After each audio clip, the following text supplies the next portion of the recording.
Hi, welcome back to our channel. मैं हूं अमित दीक्षित और आप देख रहे हो अमित गणित वाला। आज मैं इसमें आपको बताऊंगा क्लास 9th के मैथमेटिक्स का चैप्टर फर्स्ट, जिसका नाम है नंबर सिस्टम। इसमें सबसे पहले तो मैं आपको नंबर्स के बारे में बताऊंगा कि कितने टाइप्स के नंबर्स होते हैं, कैसे कैसे होते हैं, हम उन्हें कैसे समझ सकते हैं, और कितने टाइप्स के होते हैं, कितने अलग अलग तरीके से होते हैं, वो चीज़ें आज हम इसमें समझेंगे और कुछ एक्सरसाइज हम इसमें करेंगे। तो फर्स्ट हेडिंग है आपकी नेचुरल नंबर्स। नेचुरल नंबर क्या होते हैं, उसके बाद होल नंबर्स, फिर integers, odd numbers, even numbers, इसके अलावा आपके रैशनल नंबर्स, इरेशनल नंबर्स, फिर लास्ट हेडिंग है आपकी रियल नंबर्स, वो क्या होते हैं, ये चीज़ें, इनका बेस क्या है, इस चीज़ों को आज हम इसमें कंप्लीट करेंगे। तो फर्स्ट आपकी है इसमें नेचुरल नंबर। नेचुरल नंबर किसे कहते हैं? Natural number all countable numbers. Natural number आपके सारे काउंटेबल नंबर्स होते हैं। जैसे कोई भी गिनती वाला नंबर है, जैसे मैं कोई भी वस्तु गिन सकता हूँ, तो वो मेरा एक नेचुरल नंबर है। वैसे आप सिंपल शब्दों में समझो, 1 से लेकर के अनंत तक यानी इन्फिनिटी तक जितने भी नंबर होते हैं वो आपके नेचुरल नंबर होते हैं, पॉजिटिव।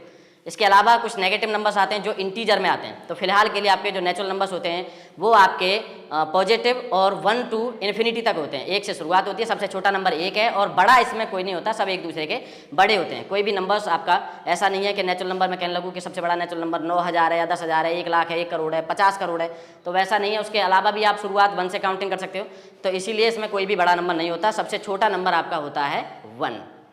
नेक्स्ट हेडिंग है आपकी इसमें होल नंबर्स। होल नंबर्स किसे कहते हैं? Whole numbers all natural numbers and included with zero. Natural number आपके होल नंबर्स ही होते हैं, केवल फर्क इतना है कि उसमें जीरो को भी ले लिया जाता है, इसलिए उसे होल नंबर्स कहते हैं। यानी जीरो आपका एक नेचुरल नंबर नहीं है। नेचुरल नंबर आपके वही होते हैं जिन्हें मैं काउंट कर सकता हूं, लेकिन जीरो को थोड़ी काउंट कर सकता हूं। तो जीरो को इसलिए मैं एक नेचुरल नंबर नहीं मानता, इसीलिए जीरो एक नेचुरल नंबर नहीं है। नेचुरल नंबर आपके 1 से स्टार्ट होते हैं, इन्फिनिटी तक जाते हैं, और होल नंबर्स में आपके एक एक्स्ट्रा जीरो आ जाती है, बस। सारे नेचुरल नंबर ही होते हैं। जो नंबर आपका नेचुरल में होगा वो होल नंबर में भी होगा। अगर मैं कहूँ कि क्या एक प्राकृतिक संख्या, क्या एक नेचुरल नंबर आपका एक होल नंबर हो सकता है? ऑफकोर्स हो सकता है, क्योंकि नेचुरल नंबर के सारे नंबर्स आपके होल नंबर्स में आते हैं। लेकिन एक होल नंबर आपके नेचुरल नंबर नहीं हो सकते किसी हद तक। सारे तो आपके होल नंबर नेचुरल नंबर ही होते हैं, लेकिन एक जीरो ऐसा एक नंबर है जो होल नंबर्स में आता है, लेकिन आपके एक नेचुरल नंबर में नहीं आता। तो जीरो से लेकर के इन्फिनिटी तक आपके होल नंबर्स होते हैं, उसमें भी कोई बड़ा नंबर नहीं होता, और सबसे छोटा उसमें जीरो होता है। फर्क इतना ही है, सबसे छोटा जो प्राकृतिक संख्या है वो आपकी 1 है, और वैसे ही आपके होल नंबर्स में आपकी सबसे छोटी जीरो है, जो पूर्ण संख्या है। इंटीजर्स भी आपके नेचुरल नंबर ही होते हैं, और जीरो को भी इसमें लिया जाता है, और जीरो को नॉर इंटीजर कहा जाता है। यानी ना तो मैं उसे बोल सकता हूँ ऋणात्मक जीरो है, ना उसे बोल सकता हूँ कि ये धनात्मक जीरो है। जीरो सिर्फ जीरो होती है, इसीलिए उसे नॉर इंटीजर बोलते हैं। तो जीरो के अलावा इसमें धनात्मक प्राकृतिक संख्या होती है, यानी जो आपके पॉजिटिव नेचुरल नंबर्स होते हैं वो, और नेगेटिव नेचुरल नंबर्स होते हैं वो, ये आपके इंटीजर्स में आते हैं। सेम एज जैसे पॉजिटिव नेचुरल नंबर है 1 से स्टार्ट होगा, इन्फिनिटी तक जाएगा, वैसे ही नेगेटिव नेचुरल नंबर होते हैं जो -1 से स्टार्ट होगा और इन्फिनिटी तक जाता है। लेकिन फर्क सिर्फ इतना है कि पॉजिटिव जो नेचुरल नंबर होते हैं उसमें सबसे छोटा 1 होता है और सबसे बड़ा उसमें कोई नहीं होता। वैसे ही नेगेटिव जो इंटीजर्स होते हैं, नेगेटिव नेचुरल नंबर जो होते हैं, उनमें सबसे बड़ा आपका -1 होता है और सबसे छोटा उसमें कोई नहीं होता। यानी मेरा कहने का सारांश ये है कि अगर मैं आपको 2 नंबर दूं, -32 और -47, यानी -32 एंड -47, अब मैं बोलूँ आपसे कि इनमें सबसे बड़ा नंबर कौन सा है, इन दोनों में आपस में बड़ा नंबर कौन सा है, तो आप सजेस्ट करोगे 47। लेकिन ऐसा नहीं है, इसमें जो नियरेस्ट वैल्यू होती है जीरो के, वो आपका बड़ा होता है। यानी माइनस का जो नियरेस्ट जीरो की वैल्यू होगी, यानी जो कम होगा, जो छोटा नंबर होगा माइनस में, वो आपका उससे बड़ा नंबर कहलाएगा। सेम एज जैसे ही इंटीजर्स के पॉजिटिव नेचुरल नंबर होते हैं, उनमें आपके जो नंबर बड़ा होगा वो तो बड़ा ही कहलाएगा। मान लीजिए अगर यहीं पे 32 और 47 होता पॉजिटिव में, तो ऑफकोर्स 47 बड़ा होता, लेकिन नेगेटिव में है तो 32 बड़ा है, क्योंकि ये नियरेस्ट जीरो के आता है। यानी जो जीरो के नजदीक नंबर आता है वो आपका अगले वाले नंबर से बड़ा होता है। इसकी नेक्स्ट हेडिंग है आपके odd numbers, even numbers. Odd number I hope आपने कई क्लास में पढ़ लिया होगा, लेकिन फिर भी मैं बता देता हूं। ऑड नंबर आपके वे नंबर्स होते हैं जिनमें 2 से पूर्णतया भाग नहीं जाता। This number is not divisible by 2। जो नंबर्स 2 से विभाजित नहीं होते वो आपके ऑड नंबर्स कहलाते हैं, और जिनमें 2 से पूर्णतया भाग चला जाता है, यानी कोई आपका रिमाइंडर लेफ्ट नहीं होता, वो आपके इवन नंबर्स कहलाते हैं। अब समझ में आ गया इवन नंबर्स किसे कहते हैं, ऑड नंबर किसे कहते हैं। ऑड नंबर आपके वे नंबर्स होते हैं जिनमें 2 से भाग नहीं जाता है, और इवन नंबर वे होते हैं जिनमें आपका 2 से भाग चला जाता है। यानी हिंदी में समझें विषम संख्या होती हैं ये। इसके आगे नेक्स्ट है आपकी प्राइम नंबर्स। प्राइम नंबर्स किसे कहते हैं? प्राइम नंबर्स आपके फैक्टर काटने से पहले, एलसीएम काटने से पहले, एचसीएफ काटने से पहले ये चीज़ आपको समझ में आनी चाहिए। फैक्टर आपके तभी करते हैं तब आपको प्राइम नंबर समझ में आते होंगे। अगर प्राइम नंबर आपने समझे होंगे तो आप फैक्टर काट सकते हो, अगर प्राइम नंबर नहीं समझे होंगे तो आप फैक्टरों को नहीं काट सकते। तो उससे पहले आपको प्राइम नंबर कराए जाते हैं। आई होप आपने समझा होगा, लेकिन फिर भी मैं बता देता हूँ। Prime numbers, these numbers are divisible by 1 और इटसेल्फ। जो नंबर्स आपके एक या खुद से विभाजित हों वो नंबर आपके प्राइम नंबर्स कहलाते हैं। अगर इसके अलावा किसी संख्या से विभाजित होते हैं तो फिर वो आपके प्राइम नंबर्स नहीं होते। तो समझ में आ गया। प्राइम नंबर्स आपके वे नंबर्स होते हैं जिनमें एक या खुद से भाग जाए। अगर इसके अलावा किसी संख्या से भाग जाता है तो फिर वो आपके प्राइम नंबर्स नहीं होते। 2-3 एग्जांपल के लिए मैं लूँ, 47 एंड 97, ये दोनों ही प्राइम नंबर है। इनमें एक तो एक से भाग चला जाएगा, एक खुद से भाग चला जाएगा। भाई अगर मैं 97 से भाग देता हूँ ऑफकोर्स एक बार चला जाएगा। 47 में 47 देता हूँ, एक बार चला जाएगा। और 47 अगर एक से मैं 47 में भाग दूंगा तो 47 बार चला जाएगा। यानी इन दोनों में एक या खुद से ही भाग जा रहा है। अगर मैं इसके अलावा कोई अलग नंबर लेता हूँ तो उनमें ये भाग नहीं जाएगा। तो आई होप आपने ये पहले पढ़ा होगा और आज भी आपको समझ में आ गया होगा। अब मैं इसके आगे का लेता हूं आपका कंपोजिट नंबर। कंपोजिट नंबर मैं अभी बात कर रहा था कि जिनमें एक या खुद से भाग चला जाए, उसके अलावा भी अगर किसी संख्या से भाग जाता है तो वो आपका प्राइम नंबर नहीं होता। अगर प्राइम नंबर नहीं होता तो फिर वो कौन सा नंबर होता है? तो फिर वो होता है आपका कंपोजिट नंबर। कंपोजिट नंबर वे नंबर होते हैं जो प्राइम नंबर के साथ किसी एक संख्या से और विभाजित हो जाए। यानी एक या खुद से तो भाग जाएगा ही जाएगा, इसके अलावा अगर किसी संख्या से भाग जाता है तो फिर वो प्राइम नहीं कंपोजिट नंबर होंगे। अब 2-3 एग्जांपल के लिए मैं लूँ आपका 4 हो सकता है, 6 हो सकता है, 8 हो सकता है, 9 हो सकता है। देखिए इसमें एक ऑड नंबर है 9 आपका ऑड है, लेकिन फिर भी वो प्राइम नहीं है।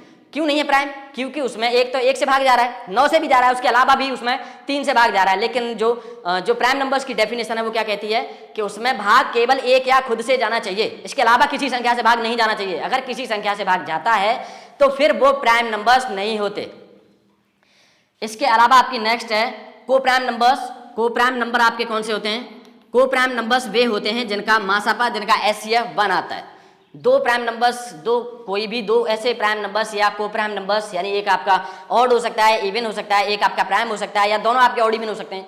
मतलब अगर मासापा यानी जो एचसीएफ है वो अगर एक आता है तो वो दोनों नंबर आपस में को प्राइम होंगे। अब कैसे? एक ले लेते हैं, 9 एंड 11। अगर मैं इन दोनों का एचसीएफ निकालूंगा तो इन दोनों का एचसीएफ 1 आएगा, इसीलिए आपस में को प्राइम है। अब मैं ले सकता हूं 2 और 13 या 2 और 15। देखो इसमें तो एक प्राइम नंबर है, तो ये तो आप ये समझोगे कि एक प्राइम नंबर आता है तब को प्राइम बनता है, लेकिन इसमें तो नहीं है। एक आपका ऑड है, एक आपका इवन है। प्राइम भी है लेकिन इसकी जगह पे मैं 4 रख सकता हूँ, वो आपका इवन नंबर है, लेकिन फिर भी इनका मासापा 1 आएगा। तो ये भी आपस में को प्राइम नंबर होंगे और ये भी आपका को प्राइम नंबर होगा। तो आई होप को प्राइम समझ में आ गया होगा। को प्राइम नंबर्स आपके वे नंबर होते हैं जिन दो नंबरों के बीच आपका एचसीएफ यानी जो हाईएस्ट कॉमन फैक्टर है वो आपका अगर 1 आता है तो वो आपस में को प्राइम नंबर कहलाएंगे। चलिए नेक्स्ट है आपका इसमें रेशनल नंबर्स। रेशनल नंबर्स क्या होते हैं? अगर मैं डेफिनेशन की बात करूं तो these numbers can be represented in the form of P/Q, यानी जो नंबर्स आपके P/Q की फॉर्म में लिखे जा सकते हैं, यानी एक भिन्न के रूप में लिखे जा सकते हैं, जिसमें न्यूमरेटर भी होगा आपके पास, डिनोमिनेटर भी होगा। ऐसे नंबर्स हमारे एक रेशनल नंबर होते हैं, जहां पर अभी यही खत्म नहीं हो रहा, जहां पर आपके रेशनल नंबर में आपका न्यूमरेटर एक इंटीजर होगा, यानी माइनस का नंबर हो सकता है, 0 हो सकती है, प्लस का नंबर हो सकता है। तो एक इंटीजर वैल्यू होगी, दोनों तरफ PQ पूर्णांक होंगे, यानी PQ आपकी इंटीजर वैल्यू होगी। इसके अलावा Q is not equals to 0, यानी Q बराबर 0 नहीं होगा। जो रेशनल नंबर है वो आपका 0 नहीं होगा, तभी वो आपका एक रेशनल नंबर बनेगा, अन्यथा फिर रेशनल नंबर नहीं है। अगर मैं कोई नंबर लूँ आपके 7/0, क्या ये रेशनल नंबर है?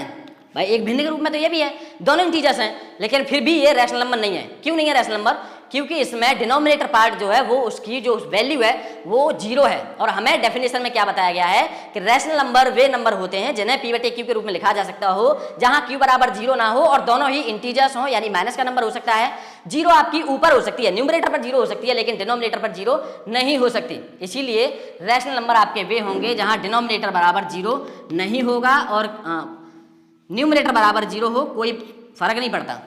अगर मैं 0/1 लिखता हूं या 0/3 लिखता हूं तो ये दोनों ही रेशनल नंबर है भाई, इनका डिवाइड देने के बाद 0 आएगा।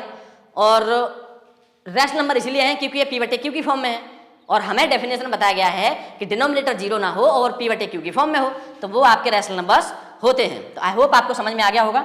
नेक्स्ट आपका है इरेशनल नंबर। इरेशनल नंबर्स ज्यादातर वे नंबर्स होते हैं जिन्हें P/Q के रूप में नहीं लिख पाते हम।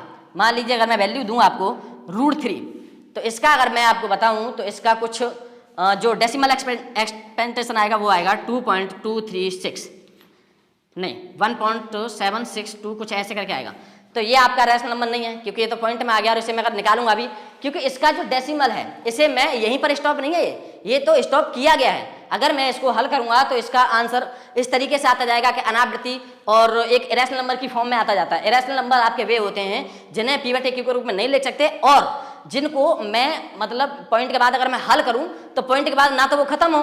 भाई कई सवाल ऐसे होते हैं, कई नंबर्स ऐसे होते हैं जिनमें मैं डिवाइड देता हूं तो वो करीब अप्रॉक्स आपके 3-4 डिजिट तक खत्म हो जाते हैं, लेकिन कई ऐसे होते हैं खत्म नहीं होते, रिपीट होने लग जाते हैं। तो रैशनल नंबर्स वे होते हैं जो आपके टर्मिनेटिंग होते हैं या रिपीटिंग होते हैं।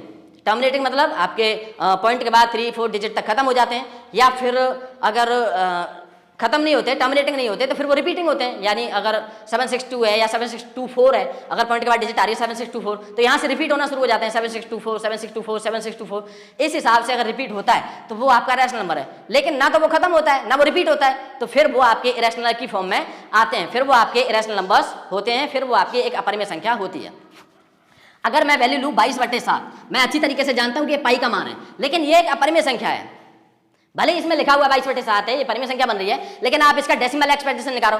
अगर मैं डेसिमल में निकालूंगा इसे, तो डेसिमल में 3.147163 कुछ इस तरीके से आता जाएगा। मतलब वो आपका ना तो खत्म होता है ना वो रिपीट होता है, इस तरीके से चलता रहता है, इसीलिए ये एक इरेशनल नंबर होता है, इसीलिए एक अपरिमेय संख्या होती है। इसके अलावा एक आता है, अब नेक्स्ट हेडिंग जो फाइनल है वो है आपकी वास्तविक संख्या यानी रियल नंबर्स। रियल नंबर्स किसे कहते हैं? रियल नंबर्स आपके जितनी भर सारी मैंने अभी तक आपको संख्याओं के बारे में बताया उनका ये निचोड़ है, लास्ट में आकर के वास्तविक संख्या में ही ये सब समा जाती हैं, और इनको दो भागों में डिवाइड किया जाता है, वो है रैशनल और वो है इरेशनल। इन दोनों में ये सारी संख्या आ जाती हैं जो अभी तक हमने चर्चा किया, नेचुरल हो गया या होल नंबर हो गया या आपके इंटीजर्स हो गया, या इसके अलावा आपके ऑड नंबर हो गया, इवन नंबर हो गया, कंपोजिट नंबर हो गया, को प्राइम प्राइम नंबर्स, ये सारे ही नंबर्स आपके रैशनल नंबर में आते हैं, क्योंकि रैशनल नंबर में, और इसके अलावा फिर आपका नेक्स्ट हो जाता है इरेशनल नंबर, और यहाँ इसके बाद आपके रियल नंबर्स पर स्टॉप हो जाता है। तो रियल नंबर्स क्या होते हैं? जितनी भी मैंने संख्याओं के बारे में पढ़ा है ये सब के सब रियल नंबर्स में आते हैं। रियल नंबर्स को दो भागों में कैटेगराइज किया गया है, वो है आपके रैशनल और इरेशनल। तो ये तो हमने पढ़ा संख्याओं के बारे में, about the number system, about the numbers. और अब हम लेकर के चलते हैं आपको एक्सरसाइज पर। चलिए, आर.डी. शर्मा के फर्स्ट क्लास के 9th क्लास के मैथमेटिक्स की फर्स्ट एक्सरसाइज है, उसको आज हम इसमें करते हैं।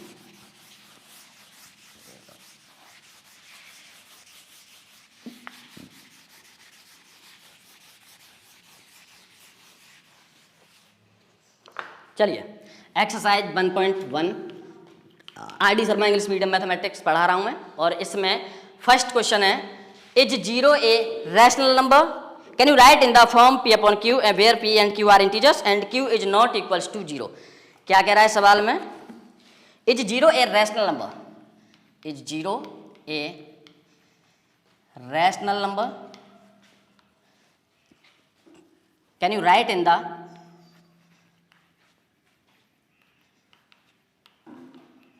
form of P upon Q where P and Q are integers, where P and Q are integers and Q is not equals to 0। वो कह रहा है कि जो मेरा रैशनल नंबर है, क्या 0 एक रैशनल नंबर है?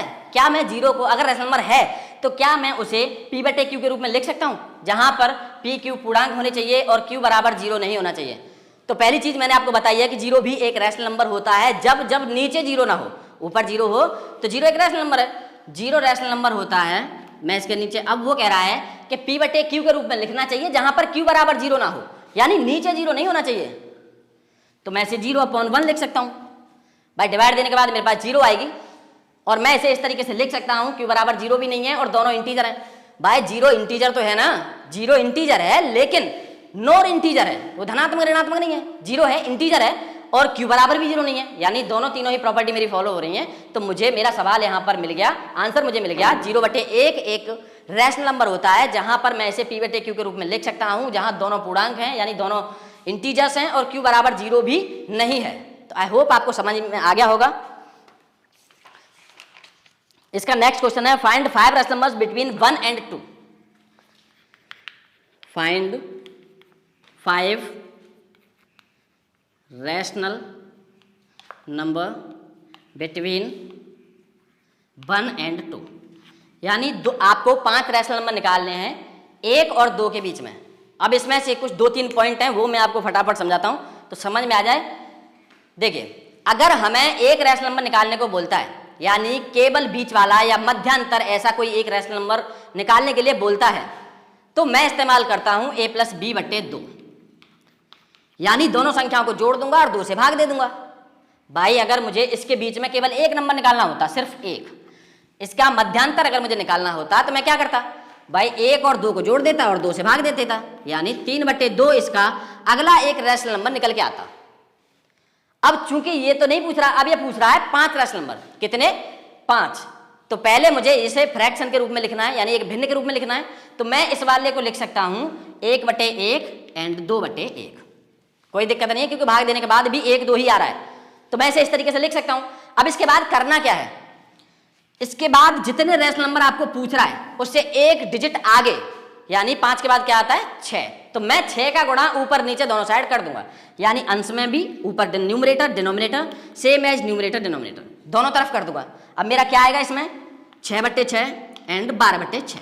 अब इसके बीच में मैं आसानी से 5 रैशनल नंबर निकाल सकता हूं, यानी अब मैं इसके बीच में जो रैशनल नंबर 5 आएंगे वो कौन से होंगे, 7/6, 8/6, 9/6, 10/6, 11/6।